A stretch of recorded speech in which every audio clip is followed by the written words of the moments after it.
korvaan. No niin, ehkä 4. kerta on tässä. Nyt mä koitan katsoa koko ajan sinne kameraan, kun mä katson koko ajan tälleen noin toisissa yrityksissä. Niin, eli mulla on nyt kesä aivan mahtavasti. Kertokaa kommenteissa vaikka miten teillä on mennyt. Mulla on tosi hyvin, toivottavasti mä näin. No, en mä tiedä, ihan sama. Miten on mahdollista, että on ollut nyt tällä viikolla niin huono, edelliselläkin viikolla niin hirveän huonoja säitä.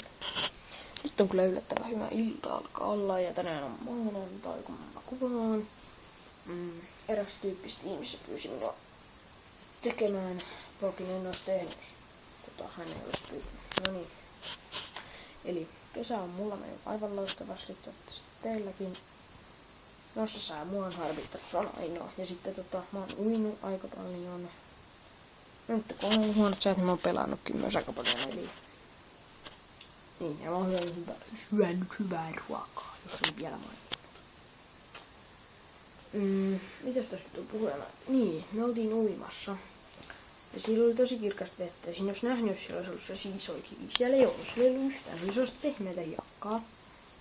Näytä taas mihin tää liittyy. No, ihan sama. Niin me uitiin. Sitten mä astuin joku iso kiven päälle. Tuo jalka kipeli vähän sen. Tää oli kantapäästä. No, se ei olisi liittynyt mihinkään. Tää on tämmönen hyvin. Ai niin.